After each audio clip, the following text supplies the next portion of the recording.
There are people you walk past every day and never really see. People who blend into the background of office lobbies, bus stops, park benches, not because they want to be invisible, but because the world decided they were. Mae Richardson used to be someone you'd pass in the hallway and nod to without thinking. She was the first one in the office every morning, the last one to leave, kept the printers running, the calendars synced, and the tempers from flaring, all without raising her voice. 32 years in the same downtown high-rise, in the same quiet position, with the same sense of dignity that made her indispensable. Until the day she wasn't. It was a Tuesday. The kind of day that doesn't mean anything until it changes everything. Her key card stopped working. Her email locked her out. HR called her up, closed the door, and handed her a severance letter with the kind of politeness that tastes like metal in your mouth. No warning. No explanation she hadn't already guessed. See, a few weeks before, she'd spoken up, not for herself, for someone else. A young Asian intern, barely 22, who'd been mocked in a meeting by a senior partner. No one said anything. No one wanted to. But Mae did. "That's not how we talk to people here," she'd said, her voice low but firm. And just like that, the room got quiet. Not out of shame, out of fear. Fear that she'd said something they'd all have to pretend didn't happen. And so, they made her disappear. You ever had that happen to you? One moment you're part of the team. The next, you're erased so fast it's like you never mattered? If you have, if that hits too close to home, just say, "I'm still here," even if it's just to yourself. That alone matters. Mae didn't protest. She didn't cry. She packed her box, walked past a security guard who wouldn't look her in the eye, and stepped out into the cold with nothing but her pride intact, and a scarf her granddaughter had given her last Christmas. For months, nobody saw her. Not really. She stayed out of shelters. Too loud, too crowded. She found quiet spots. The back corner of the library, a church hallway, once even an unlocked office break room after hours. She didn't ask for anything, just a chair and a few hours of silence. She'd been erased, but she hadn't disappeared. And then one morning, nearly a year to the day she was fired, Mae walked back to the building where it all happened. Not for revenge, not even for closure. She just needed to see it, to remind herself it was real, that she was real. She wore the same gray coat, now faded at the seams. In her hands, she held a sign made from a cut-up cardboard box. The letters were thick and slow, written with a permanent marker that had bled slightly into the edges. "I worked here for 32 years. They erased me." People walked past without stopping. Some glanced. A few looked away. A couple whispered. No one said anything, until someone did. "Ms. Mae." The voice came from behind her. Young, surprised, unsure if it was really her. She turned. Daquan, a former intern. One of the only ones who ever said thank you. She used to bring him leftover donuts on Mondays. Taught him how to build a budget report from scratch. He stared like he was seeing a ghost. And maybe he was. "Where have you been?" he asked. She didn't answer right away. Just looked up at the glass windows, reflecting a city that never turned around to see who it left behind. "You hungry?" he said after a pause. Mae blinked. It wasn't pity in his voice. It was respect. That's how she ended up in a booth at a local diner, stirring her coffee slowly, telling a version of the truth she hadn't spoken out loud since it happened. "I didn't raise my voice," she said. "I didn't insult anyone. I just said what I saw. I thought that's what integrity meant." Daquan listened. He didn't try to fix anything. Didn't offer vague apologies for a system he didn't build. He just listened. And maybe that's what cracked something open. That night, Daquan went home and clipped a short audio recording of Mae's voice, just 25 seconds of her saying, "They fired me because I stood up for a kid they didn't think mattered. But we all matter. Every one of us. I won't pretend I didn't." He posted it. The video didn't go viral overnight. It wasn't slick or edited, but it didn't need to be. It was honest. And honesty echoes. It took 3 days for the views to hit 100,000, 6 before they reached 1 million. And somewhere between that first and last click, Something strange happened. People remembered. Old coworkers commented. Former interns wrote essays. A woman from HR messaged Daquan privately and said, "I was in the room when they let her go. I said nothing. I regretted it every day." The video didn't fix anything. Not yet, but it pulled May out of the shadow. And maybe that's the beginning of everything. Let me ask you something, and take your time with the answer. If the world tried to erase you tomorrow, who would notice? Who would speak your name? And if no one would, what's stopping you from saying it yourself, loud enough that someone has to listen? Because sometimes that's all it takes to not disappear. By the end of that week, the recording had been shared in boardrooms and break rooms. Screenshots floated through Slack channels like digital confessions. A woman they thought they had erased, a woman most of them had quietly accepted as gone, was suddenly louder than ever, and she hadn't raised her voice once. May didn't know about the post at first. Daquan hadn't told her. He wasn't sure she'd want it shared. But when a college student walked up to her at the bus stop and said, "I saw you on my For You page.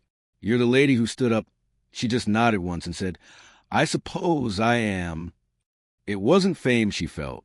It was friction, the kind of shift that comes when silence cracks. She hadn't expected it to feel so heavy. That weekend, Daquan invited her to speak at a community college event for first-gen students. He called it a panel. But when they got there, it was just May, a folding chair, and about 30 students sitting on the floor of a borrowed classroom. No lights, no stage, no script. She sat down and asked them, "How many of you have ever swallowed a truth because someone told you it would be unprofessional to say it?" All 30 hands went up. She nodded slowly.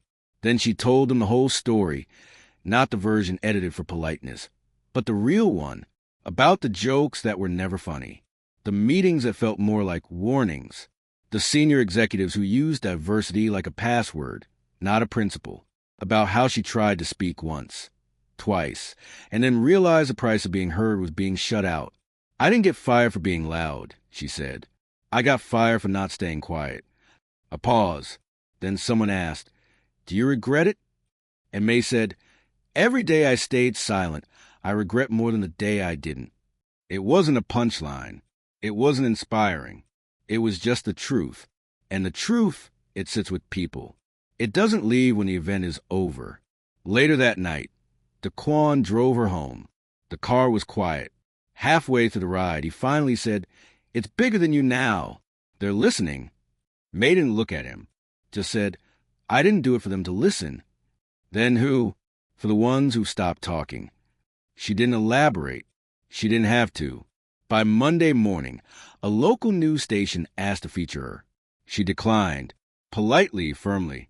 But she said, "If you really want to tell my story, meet me at the park. Bring no cameras, just your ears." And they did. May sat on a wooden bench where she used to eat lunch back when she was still someone. The reporter, a young black woman with a notebook and a quiet presence, asked questions slowly, respectfully.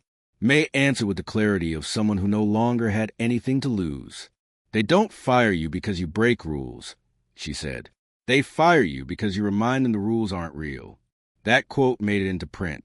Page 3 of the local paper, beneath a black and white photo of May's folded hands.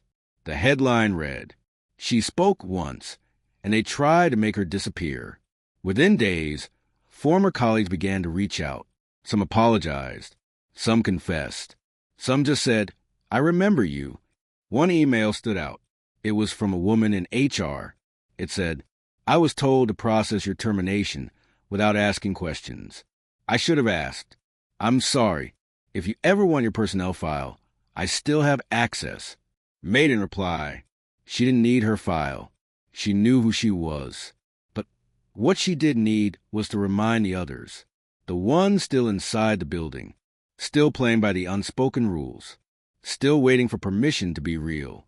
So she showed up, not inside the office, outside, the same street, same time as the daily lunch break, same coat, same quiet presence.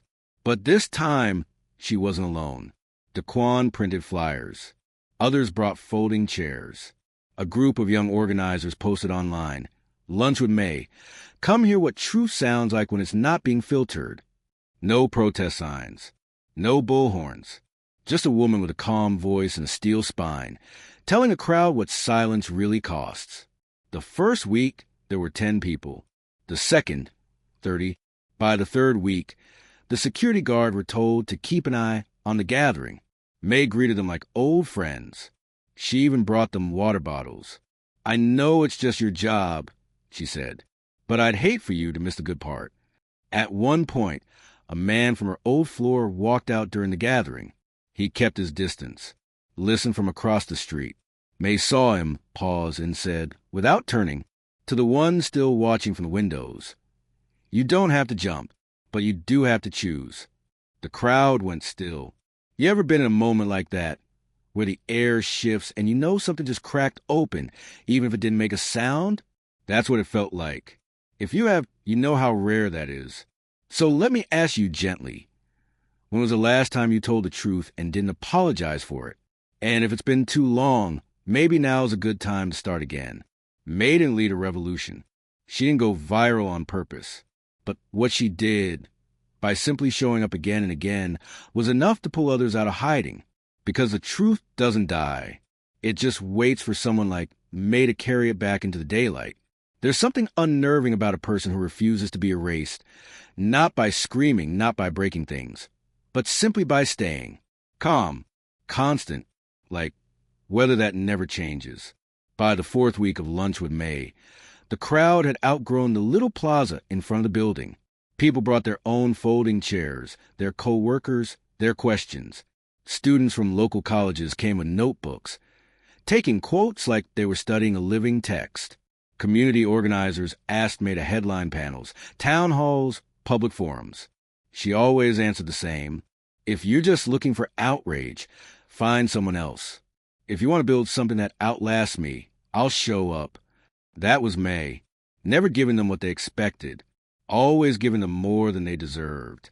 She didn't raise her voice, didn't accuse, but she named things for what they were. And that, more than anything, rattled people. One Thursday, a middle-aged man in a tailored suit crossed the street during the gathering. He looked uncomfortable, like someone walking into a room he no longer had the right to enter. "May," he said. She looked up slowly. It was Thomas Brenner, the man who once chaired the department that fired her, the man who never said her name aloud in meetings, but always referred to her as that admin. He didn't apologize. He didn't make a scene. He just said, "You're causing trouble." May stood up. "No," she said. "I'm making memory. You erased me once. I'm just reminding them I was here." He looked around at the crowd. "Do you really want this to be your legacy?" May smiled, not wide, just enough. "I didn't choose this legacy. You handed it to me when you chose silence." He left without another word. And the next day, the building's management sent a formal notice. Unauthorized gatherings may result in police intervention. May posted the notice on a sandwich board and placed it behind her folding chair the following Monday. She didn't even mention it in her speech. She didn't have to. The crowd doubled. That's when the nonprofit reached out. A small, scrappy legal aid group run by women of color. They said, "We've been watching. We have a proposal." They wanted me to help build something. A program for workers who've been silenced, blacklisted, pushed out for doing the right thing. They called it the May Protocol, a template for how to resist invisibility. May didn't hesitate. She didn't ask about salary. She asked how soon they could start. "I'm not trying to get my old job back," she told them. "I'm trying to make sure no one else has to lose theirs for being human." She became a regular presence at hearings, sat on employment panels, mentored younger professionals on how to document microaggressions without fear. Her voice carried differently now, not just with truth, but with strategy. Because it turns out, being underestimated for 30 years teaches you how to listen deeper, notice what others miss, prepare while they dismiss you. And now, May wasn't dismissed. She was unavoidable. 1 month into the program, a young woman approached her after a session. She worked in tech. Said she'd been threatened with termination after reporting harassment from a manager who had a lot of friends in legal. May asked, "Do you have emails?" The woman nodded. Keep them, print them, archive them, and don't send another word until you've spoken to us. 3 weeks later, that woman's manager was gone. May never raised her voice. But every word she spoke, someone listened. It started to build, not noise, not chaos, but momentum, a quiet kind of uprising. Not everyone wanted to follow her. That was fine. She wasn't trying to lead. She was just showing what was possible. That's the difference. Most revolutions come with slogans and chants. This one came with silence that wouldn't yield, with a folding chair and a voice that refused to call itself a victim. At one point, a journalist asked her, "What do you hope happens next?" A formal apology? A lawsuit? May just looked at her and said, "Hope's too soft. I don't work in hope. I work in memory." Later that week, something shifted. The same HR director who had quietly messaged May weeks earlier reached out again, this time publicly. She posted on LinkedIn, "I worked at a company where silence was currency, where staying quiet made you promotable. I'm ashamed of that. I watched someone get erased because she reminded us that courage didn't come with a title." She didn't name May. She didn't have to. The comments knew. Some said it was performative. Some said it was too late. May didn't respond. She didn't need to, because while they were posting, she was preparing. She started traveling. Small trips to regional offices, union gatherings, training days. Not to shame anyone. To show them what to do when the silence comes for them. 2. One afternoon, at a staff training in Ohio, a junior employee asked her, "Weren't you ever angry?" May blinked slowly, then said, "Anger's easy. I was surgical." You ever meet someone who doesn't just survive injustice? They rewire it, like they take every sharp edge thrown at them and forge it into a set of tools? That was May. And by now, even the people who'd once tried to forget her couldn't ignore her shadow on the wall. Because here's the truth. When someone you tried to erase keeps showing up day after day without asking for your permission, that's not defiance. That's design. And May, she wasn't done building yet. By the start of spring, what May had built was no longer reaction. It was a movement, not a loud one, not the kind you could slap on a bumper sticker. It didn't have a theme song or a color palette, but it had faces, dozens of them. People who had stayed quiet for too long and suddenly realized that silence had been costing them more than they'd ever admitted. Every Sunday, May sat under a sycamore tree at the corner of Langford and Fifth, where a food truck parked on the curb, and folding chairs bloomed like wildflowers around her. They called it the Circle, even though no one had named it officially. She didn't stand at a podium. She didn't perform. She asked questions. What do you do when the people you trusted the most watch you drown, and called it professionalism? The answers changed each week. Some cried. Some stayed silent. Some came just to listen. And slowly, somehow, they began to heal. One woman, a nurse, came forward to say she'd been demoted after reporting a surgeon who ignored her warnings about a misdiagnosis. A janitor said he was docked hours every time he took sick leave, but was too scared to file a complaint. A former retail manager described how she was replaced after training her own successor, a younger, whiter version of herself. They told their stories not like victims, but like people reclaiming the language that had been stolen from them. May didn't fix anything for them. That wasn't her role. She showed them how to remember. Because when you name what happened to you without flinching, without dressing up for someone else's comfort, it stops owning you. The local news eventually caught wind of it, again. But this time, they didn't send a reporter. They sent a camera crew, a producer, and an anchor, the kind of presence that usually only shows up for ribbon cuttings or election scandals. They wanted to record a profile piece. May said no, again. "I'm not your redemption arc," she told the anchor. "I'm not a before and after story. I didn't get better. I got seen." Instead, she offered them a compromise. You can film the others, the ones who came here after losing everything, and still showed up. They're the story, not me. So they did. The piece aired under the title, "The Circle, Where the Silence Find Their Voice." It showed no protests, no raised fists, just people in lawn chairs, coffee cups in hand, speaking into the wind like it finally cared to listen. That was the week the university called. They wanted to give May an honorary degree. Daquan called her, excited. "You did it," he said. "They're finally recognizing you." May was quiet for a long moment, then said, "Recognizing me now doesn't erase what they refused to see back then." But she accepted, not for herself. For the interns who still believe silence is the safest way to survive. The ceremony was held in a modest auditorium. No stadium.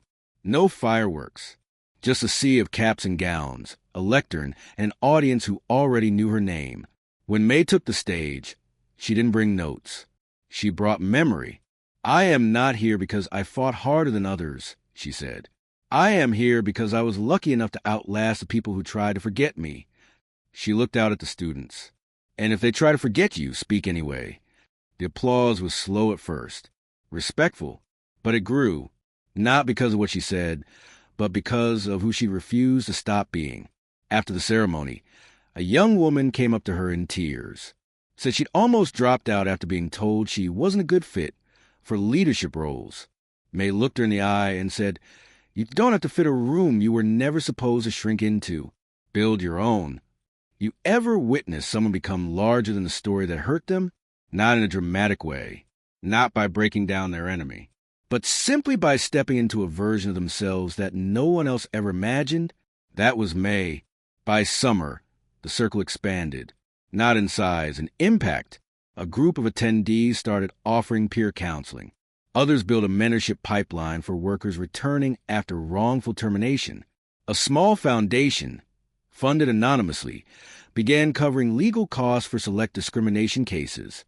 And still every Sunday, May showed up, same folding chair, same soft scarf, same presence that reminded people, you don't need a spotlight to be seen. You just need to keep showing up. And then one afternoon, she got a letter, handwritten, from Thomas Brenner. It read, "You were right. We were afraid. We punish your clarity because it demanded ours. I no longer have a title, but if this letter means anything, I'm sorry." May read it once, folded it, placed it in a drawer. She didn't tell anyone about it for weeks, because the apology wasn't the win. The win was that it came too late to matter. That Sunday, she stood up at the end of the session, something she rarely did. "I want to tell you something," she said. "It's not about what they did to me. It's about what I did next." She looked around. "I didn't just keep going. I built something they couldn't touch. And I want you to know, so can you." A few people cried. Most just nodded, with the kind of understanding that only comes from having lived it. May sat back down. The wind picked up slightly, and the silence that followed wasn't heavy anymore. It was full. The summer stretched long that year, the kind of heat that softened concrete and slowed time. But May showed up every Sunday, even when the crowd thinned, even when the headlines moved on. She was never there for the noise. She was there for the ones who came quietly, the ones who lingered at the edges of the circle, eyes lowered, as if asking permission to speak without saying a word. May always made room. One Sunday, a young man named Elias came. He didn't sit right away. He stood off to the side, hoodie up, shoulders tight. May saw him, waited, then simply nodded once. Not calling him out, not calling him in, just acknowledging he was real. It took Elias 3 weeks to finally sit down. When he did, he said, "They fired me because I wore braids." Said it wasn't client-friendly. I kept quiet, but it still happened. May didn't blink. She said, "They don't fire you for how you look. They fire you for reminding them they don't get to decide what professional means anymore." Elias laughed once, dry and short, like it had been stuck in his chest for too long. After the circle ended that day, he stayed behind, told May he hadn't said his real name in weeks. Felt like it didn't matter, he said. Nobody said it back. May said it back to him, clearly, twice. "Elias," she repeated. "Elias." He looked like he might cry. You ever have your name returned to you like that? Not just said, but meant? Because sometimes it's not the systems that steal your dignity. It's the days you stop hearing your own name and wonder if you still deserve it. If that's happened to you, I hope someone calls you by your real name again, like May did for Elias. like someone probably did for her once back when she needed it. By early fall, word had spread about the circle, not just in town, not just in the region. It reached other cities, other organizers. They asked May if she considered traveling, giving talks, workshops, writing a book. She said no. I don't need more rooms, she said. I just want this one to stay open. Still, they came to her. A foundation offered to fund a permanent outdoor space, a public square where anyone could speak freely about workplace injustice, a legal clinic named a fellowship after her. A group of graduate students compiled transcripts of her talks into a self-published handbook titled May's Chair, Lessons in Standing Without Shouting. May read it once, marked one page with a note that read, "Remove anything that makes me sound wise. Just tell them I showed up." The following week, she didn't sit in the circle. She walked through it, stopped at each folding chair, thanked each person by name. When someone asked if she was leaving, she shook her head.